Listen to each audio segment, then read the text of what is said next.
masi tawrpa matamsida ngarang ure moigi adum khulai paiba khara leidana khulai paiba ina hansu haido moi sugumba khoigi niyom chadaba loimak se ko adugumba mayam se katang hana moise moigi kamai tawdor moigi cover tawgi sige habase si lo se am thina fajana function tawba mathau taeba any fruit poison over ko langula laga di dak long phar dak long jen thajan ba gumba ko katang punishment mathau taeba akoi gi da lan gi da amana any fruit paisini lalak pasing do es main taw bosde kari gi da makta praja myam se no harassment period masi taw da ya damni kain tawga katang forcefully lo gi matung ina chathak ba mathau taeba hoji really kem da changba ya de masai gi da changba ya de habisibu ai gi right malina tro right to demand akoi dum tawra su lai taw su adu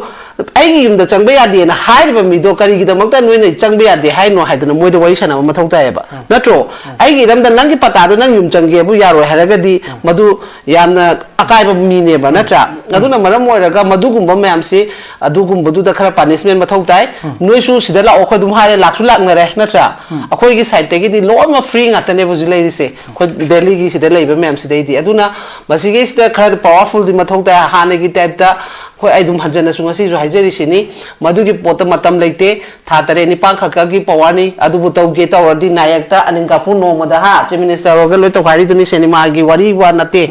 taw bu taw gen khalaga di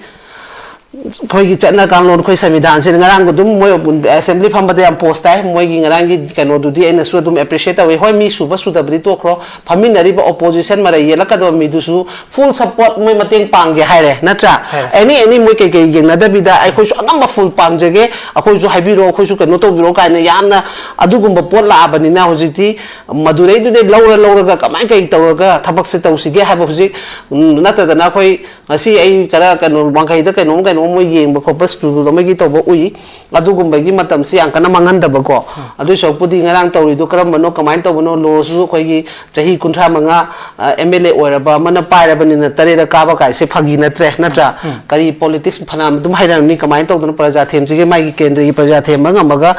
chahi kunthra tam tare da karak pa se adum kokti lai ra ba pone ba santa adu duna maram oira ga hai ba myam si gi plop tana minaraga afa lambi da thabak to biro haiba pose masi hainingi masi ani sidi fast priority pi draga di hayeng loimak kanu farak tana kani noigi bill gi tamakta thamai bra sakara haiba gi question ama sula kani santa sil compulsory lak toine noi budget to hayeng 2027 gi kaina nang nabai damakta semi sarkara na praja gi voice hoida na tholakani aduna maduta hanbi ganu akoi na haijabdi asengba noi how ki bana how kre hojiti niyom chumna thabak to biu hayeng noi gi bill khara putha hawe na to bagi pya lai bana maram oraga na madu gi rom chakhra ga di MLA iche shata da laksege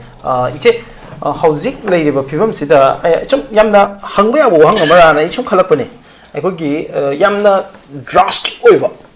pura tungan ba step khara ne lawri ba yamna su expect tong na da hai tar ngasa ethnic line da aiko gi representation ma hapsalakpa I think ngasai Kuki community ki deputy chief minister hapsalakpa then Naga dagi deputy chief minister hapsalakpa ade hojiki mar amadi jomi dagi yakhul kadori kana mayam expect onri ba mayam swai zida Kuki akoina ngasai community ngasai Kuki side dagi di reaction mayam lai violence pa yaure ada nakal marom tampak dagi akoina kai uba phangdabasi haidi kanamata na masi yaningdaba welcoming step oina mayam loina unai even celebrate ono phu yawi mafum ayam bada aduga sigi khongthang sida yaningdaba phongdok ba haiba tare hogi kuki de deputy chief minister PBR roi haibana chingbagi voice ama pho aikoina kaita tabu udabase accept masida celebrate over appreciate over natana yam representative or inclusive or this is good for Manipur na khanbadu nata bai tare beyond that masida react over masida yaningdaba phongdok pagi aiko shaktam am pho aiko tampak ta hojibo ude any group am phona masida yaningdaba phongdok pagi aiko mami am pho ude hai tare che so si kamai lu ichi mira masita sengna haibada sarkar haiba si semba matam da cabinet se ko khoi gi Manipur si su mini India ni haini natra adu du da maram di si semak pada khoina deputy mem jana half grade du de ge du half grade haidana madu da khoina kanu to ba gi di artha thok ta bran hoi khoina heng thabak tawrak pa kan du da moi gi vice line na tawrak pa adu gumba mem da di praja gi voice ma thok ta ba si gi sarkar semba haiba si di any moi gi party gi aya ba du de gi moi masen gi sem du gi aya ba tawrak lokhana ra sanda ko adu semga da pot ni na masida de khoi di mo hoi moi apoi nuai adum memchak again haido method ke 2023 kano to bodegi 12 tena tro me 12 13 degi na tro moi na chahi ani separate pu na to dana dum to lakpani na tra thamoi da de khusu nuai te ba means makhoi na siroi da na roi da mayama mai chai su myam do mai hodana moi hatu pigre seng na haibana to irang na moi na post to pam boy ga di moi masen kano to discuss na dana khona dana to na ga lo selam ba ba moi masen ki crisis ne se khona khusem ki crisis ne dum hai do manam de mai na to ya poto to da gai loi chalale last ta huji ke haiba position si yana kan du da change kai su kai de khoi kem kai de ba khoi di welcome to ba khoi shanti le ba pam bane ba khoi na mamang ki thoki ba thok to han su sida first time pham bada so ehra mi dune adu gum badi thon ber kanu drama di to gunu ha dune ba reality on ground du gi situation control to ba ji sarkar palam no mai mathoni ma deputy cm ni ko ma phana hoi online gi matang du di mem na loi pen na de isu pen de maram di mana adu ni mitum danga mana sida la ga khoi gi governor daga khoi sarkar semjare ha ba khot pa se pulab yawmin na ramagadi akhoi gi thamoi da su he na thamoi du kano hujik ti kitang ma su logic lei ra mai gi masai gi ngasai su mai ken na ha ba do mai gi wakhal se 50-50 ra haibegi akhoi da su wakhalam di pui adubu akhoi na mu khandar isna he phare lebak su phane ha di loi ma ingda ne ha ga di akhoi adum leiba tag ni ha da any issue so na su condemn to de mate hoi ngarang mai te pangan gi haijaba potu di madu su mai su di mane to jabne admain to da moi gi su moi gi psychot ki hening gi hen kot ki kaino gi hening ha gira moi mla do press to demand to jo ba akhoi su mai na happy you akhoi su mai na leiba condition ni ana haiwo ba adu ma di nata da moi masen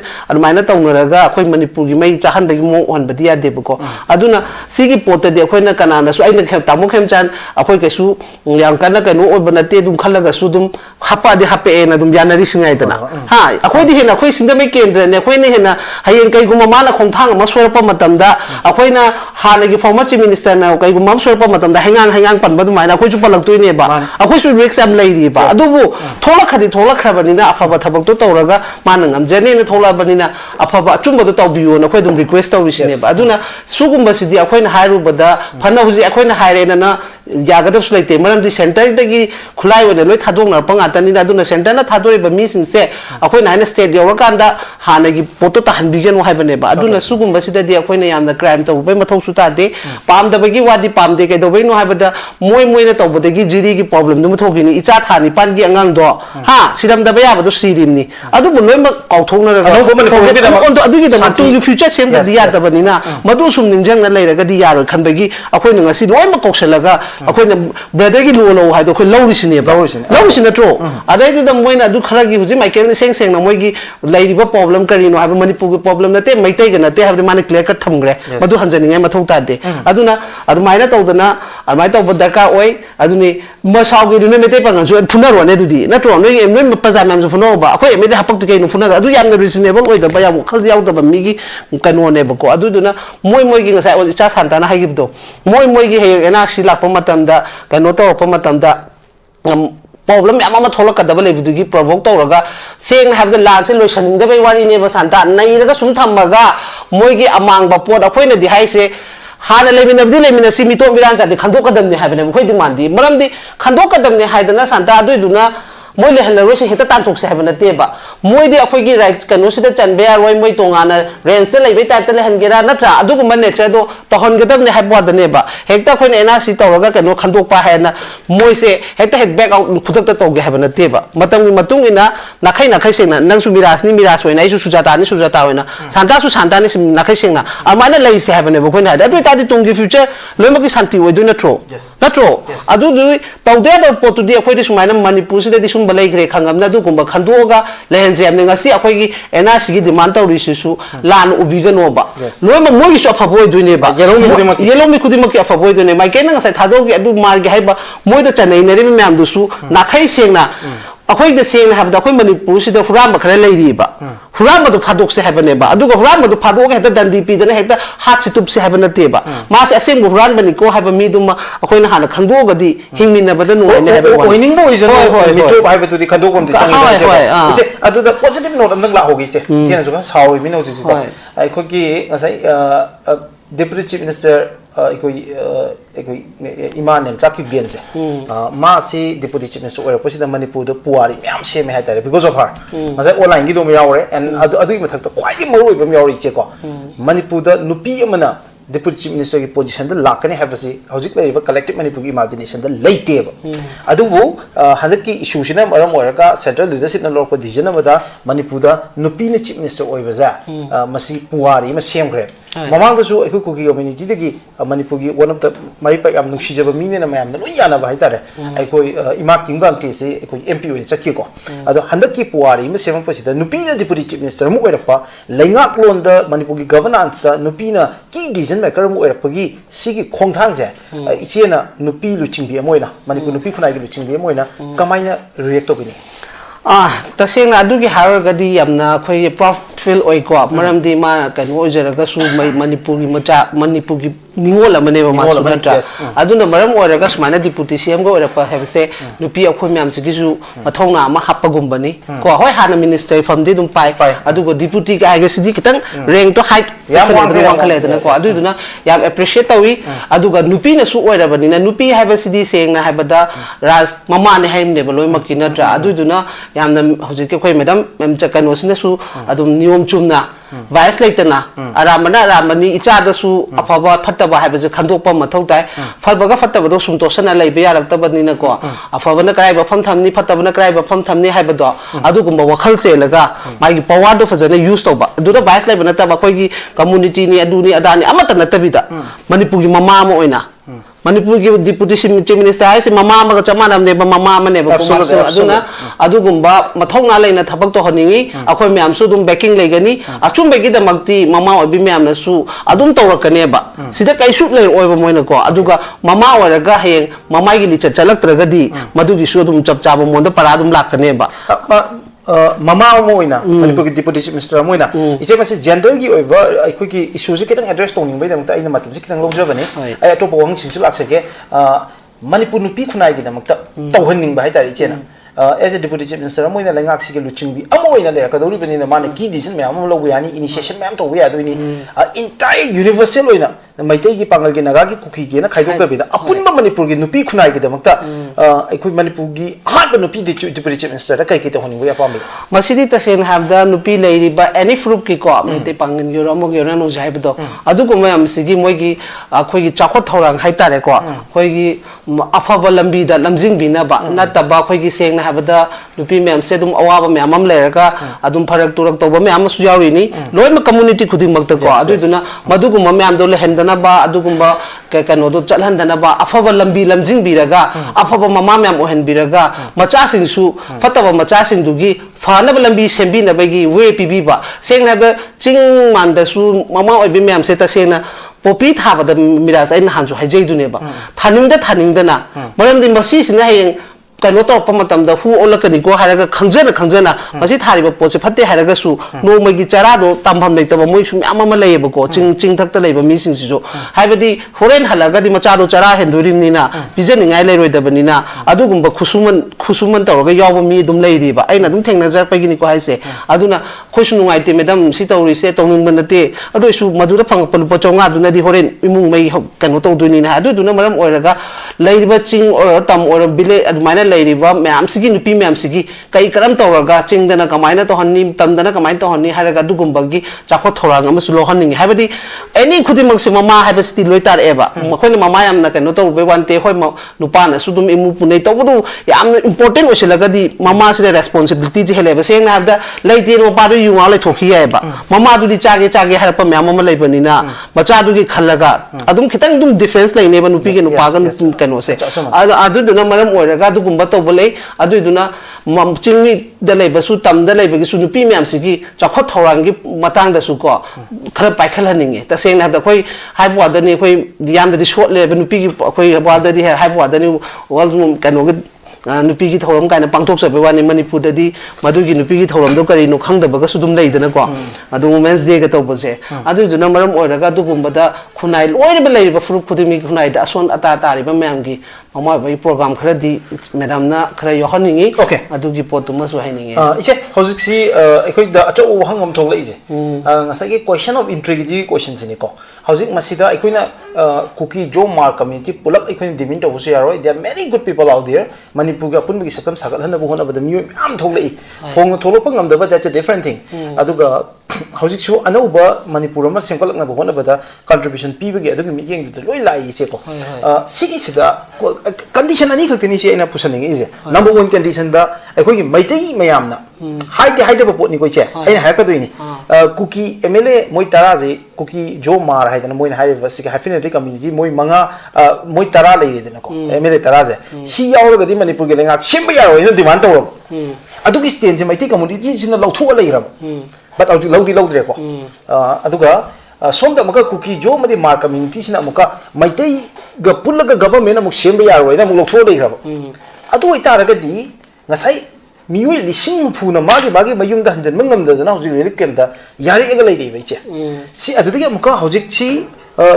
Ching the labor, Hojiki community, Cookie Joe Mar community, Tampak to Humpiadri, Tampak the labor, a cookie Mati community, so Cookie down from Sing Paul, the Chatpiadri, and the Moyhana Hanagi Mayum the Hundred Beadri. Adu the question of peaceful coexistence. However, question of peace, how is it? Carmine Panga, they have a question. Sigi Swai Yanata Mayama, Piendabadi lady neighbor, obviously lay with Richie. I think Nasai Manipugi Shongi, Tabakale, Imitation,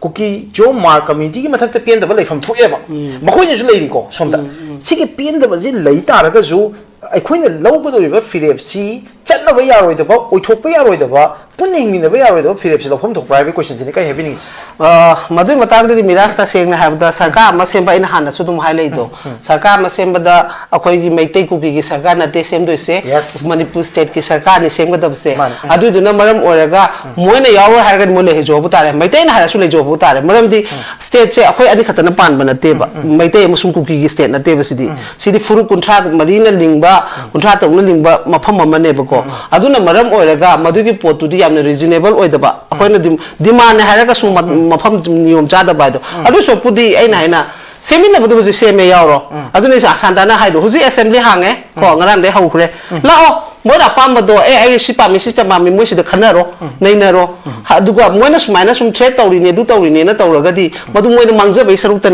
Manzara Sudumla isini. Or we are about Santana Manipur to already dum Heidi. But in the Heidi, but why Manas day on the ground, the Tabato, the Bagito and Bam Oregaso, Home Minister Dum Haibanina, or the Porto de Manton, no Gumsi at Dumais neighbor. Aduga, or get a when a pumps of a poto, do the facility carry the honing Bamaton, assembly Changwana Mudi. According to Cockrilis neighbor, Aduna. Pudimang Adudale Biriba Praja, Pudimang Nasu, Gantaba Matotaiba, Sikuki Metegi, Canona Teba, government Senduse, Miam Siginebo, Miam Sigisamatamda, Lehoraga Manja Dusakanano Kaloba. Yes. Go Moigi, when a Yauja Haragana Aduning aside, when they separate Talaba Moido, Moitarado, Tabak Subayao, Dragas, my Vajet Pamonto Papanga, Adum Chari, Tai Moigi, Adum Disigi, Dum Chanari, Loa Riba. That's true. Aduka Mana Yaduno Habanida, Aduna, Maram Oraga, who's Habiri, but Lemoriba, Emele Sungare, Wakatan Kandabu, go, Wakatan Kandabu, Prajabu, Kanu, fly when the Sijanagano,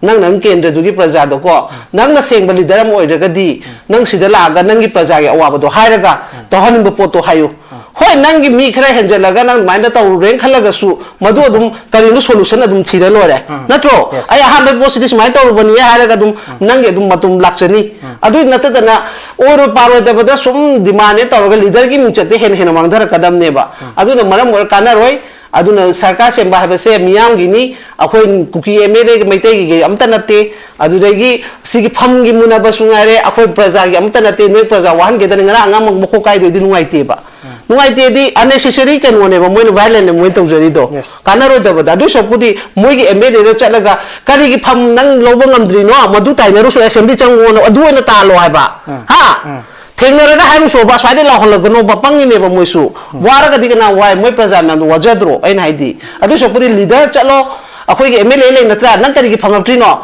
ka do gi memcha madam na phangi no ha adu ara tawnaru so assembly hujingrang de phamba hokram ni na adu mai no aina thajelo ba adu mai kanu oine ba solution la kane ba natta dana ꯑꯗꯨꯋꯥꯏꯗ ꯁꯨꯝ ꯂꯥꯎ ꯂꯩꯕꯗꯨꯅ ꯀꯩꯝ ꯀꯥꯟꯅꯔꯣꯏ ꯑꯗꯣ ꯍꯌꯦꯡꯗꯤ ꯑꯩꯈꯣꯏꯅ ꯑꯃꯨꯛ ꯍꯥꯏꯔꯛꯑꯅꯤ ꯁꯨꯃꯥꯏꯅ ꯁꯨꯝ ꯇꯧꯔꯒꯗꯤ ꯑꯩꯈꯣꯏꯗꯤ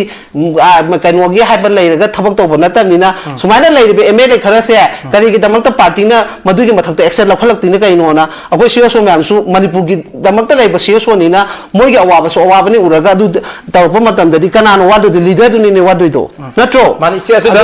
ꯑꯩꯈꯣꯏꯒꯤ ꯄꯦꯟꯗꯕꯒꯤ ꯍꯥꯏꯔꯒꯗꯤ ꯏꯆꯦ ꯑꯩꯈꯣꯏꯒꯤ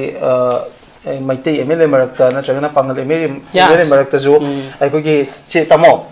ꯑꯩꯈꯣꯏꯒꯤ ꯆꯤꯐ ꯃꯤꯅꯤꯁꯇꯔ ꯑꯣꯏꯍꯧꯗꯕꯒꯤ ꯄꯦꯟꯗꯕ ꯍꯥꯏꯇꯥꯔꯦ MLA ꯃꯁꯥꯗ ꯈꯛ ꯅꯠꯇꯅ ꯃꯥꯒꯤ ꯉꯁꯥꯏꯒꯤ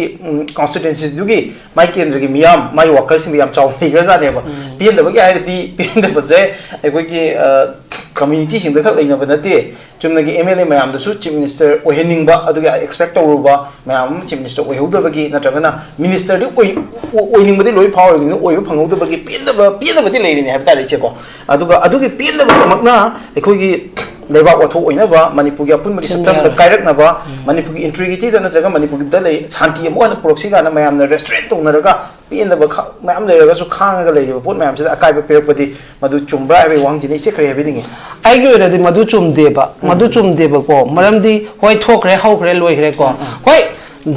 ai mungda mina di haina ni mai mungda macha sidam adugi wana teba in haijari di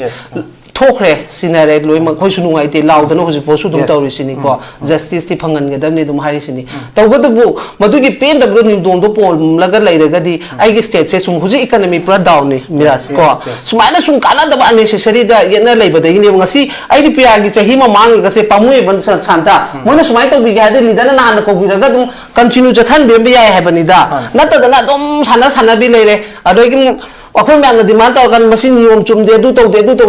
habidi niyom se wahal leba aduna aina hajeni di anobo sarkar da su center da phamba na su masi puna makse niyom chumna tawbiyu aduga praja miyam su hoi man Sujata se moigi CM oigramne na haibani ka di khambi ga no ba ai adugi wana chade ba in haibadi akhoi su oida su yae ba moi khalak pai oije bai wa ni oirak pudu bi mai madi phawi adubu question to ni hoi ai dum haijara lai ne ba mani ba aduna maram oiraga madu mana provoke oiraga ai kenda du da miyam da leader magi aduna chena te ba ai si oidra so MLA mbi oiri da na sipsi sema ga di hena khoi economy ga gi chakho thorang mem se hena fagalak toini khujumuju da sum leina ragadi moigi di mangjade ba MLA ma di mangjade ba praja da provoke to praja tholok da mi dune mangdoi di moigi di phangom thok loi phangi ba hoji lambi highway chaya da dong si chini sein haba miras achapa khoi mete khak ya de haraga su chini gi kg mamandi nangi da su chap manai yoli ai da su yoli ba natra 60 ai 60 dum chap manai lemine doine ba natro ai na hadi adu dune maram oiraga adu gu mamyam do ai to honingde adu sopudi hena afaba hana wakiba mayam do phagat na hona ba sido oina khong thangjamina si aduga afaba lambi da chang lamjing si haba potu ne ba okay ise yam noi je ai ma dang ta sa su ai ku ise su ta da mulak chene masine che hojik lei ba fibam sida ikoi na the way forward ikoi yare hojik pena da ba mayam lei pena da ba du depend to roga ikoi dum gang na ga ikoi ki amana ma jum chaina ba adu film da na manipur amuk pro pe roi pe da ba khidang question na tare nungai na da ba khidang depend thok pa tare adu pen tho matung da nasagi hojik anoba government ama la isina atin ma matam sida ado maroi ba issue je ani ni che amana ikoi ki free movements mayam se ma ikoi idam dam eri pak sida ning dam na satya bagi madugi right chi it should be available to every single citizen in Manipur Manipur da leba citizen khuding makta maning dam na magi mari pak chachabe ya bagi masida power chakera ralu tiktok gera gari thogera everything madu to ya with security with safety adugi question nama ani shoba question jidana masagi mayum da hanjan bangam driba kangu si masagi mayum da leiba ngam driba kangu masida yamna traumatic oina haidi ikhogi yam thamoi shongna China kaya ga loidena masagi mayum da hanjan bangam da leiba IDP sing question ani je free movement amadi rehabilitation of IDP sing mayum da mohna hanjan bagi ani si ise masi lakhanna bu hona bada handaki lenga chi de kaya masa chauna tori adu sigi lenga chi da lakhanna bu hona bagi mogi process da kari haning ba leiche aina haning mudi sigi no bola ka da lenga sina hoji pudi hawra ni ko masida ta honing ba se ta seng no hoji ke hari ba sidi ko hana da gi to e pa demand ngata ni na tra masi to pa matam sida ngarang ure mogi adum khulai pai ba khara leidana khulai pai ba ina han su haido moi sugumba khoigi niyom chadaba loi mak se ko adugumba mayam se katang hana moise moigi kamai tawdon moigi cover tawgi sige habase si lo se am thina fajana function tawba mathau tae ba any fruit poison over ko langula laga di daklong pharaga daklong jen thajan ba gumba ko katang punishment mathau tae ba akoi gida lan gira amana any fruit haisini lalak pasing do es main taw bose kari gida makta praja myam se no harassment period masi taw da ya damni kain tawga katang forcefully lo gi matung ina chathag ba mathau tae ba hoji really kem da changba ya de masai mayum da changba ya de habisibu ai gi right malina tro right to demand akoi dum taw su la ai taw su adu ai gi yum da changba ya de na hai ba mi do kari gida makta noi ne changba ya de hai no hai da moi do wai sana mathau tae ba natro ai gi ram da nang gi pata do nang yum changge bu ya ro haraga di madu yamna akai ba mi ne ba natra aduna maram moiraga madu gumba mayam se adu gumba du da khara punishment mathau tai noi su sida la okho dum hare laksu lak ngare natra akoi gi side te gi di lo ma free ngata ne bu jilai ri se ko delhi gi sida lai ba mayam se dei di aduna masi gi sida khara powerful di mathau tai hane gi type da khoi ai dum hanjana su ngasi ju haijeri sini madu gi pot matam leite tha tare ni pang khaka gi pawani adu bu tau ge taw di nayak ta aning ka pu no mada ha chief minister ro ge loi to khari duni cinema gi wari wa nate taw bu taw gen khalaga di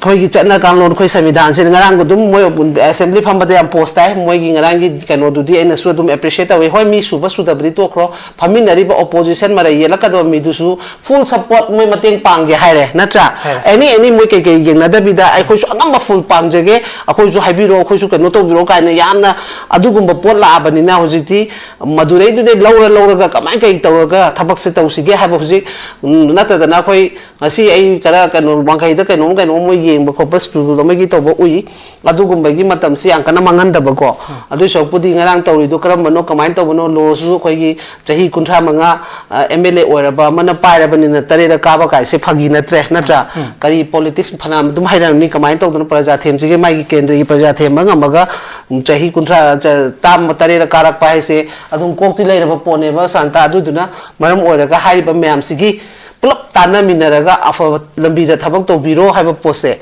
masi hainingi masi ani sidi fast priority pi draga di hayeng loimak kanu farak tana kani noi gi bill gi tamakta thamai ba sakara haiba gi question number sula kani santa sil compulsory lak toine noi budget to hayeng 2027 gi kai nam nang nabai damakta semi ba sarkara na praja gi voice hoida na tholakani aduna maduta hanbi ganu akoi na haijabdi asengba noi hau ki bana hau khre hojiti niyom chumna thabak to biu hayeng noi gi bill khara putha hawe na to bagi pya lai bana maram oiraga na madu gi rom chakhra ga di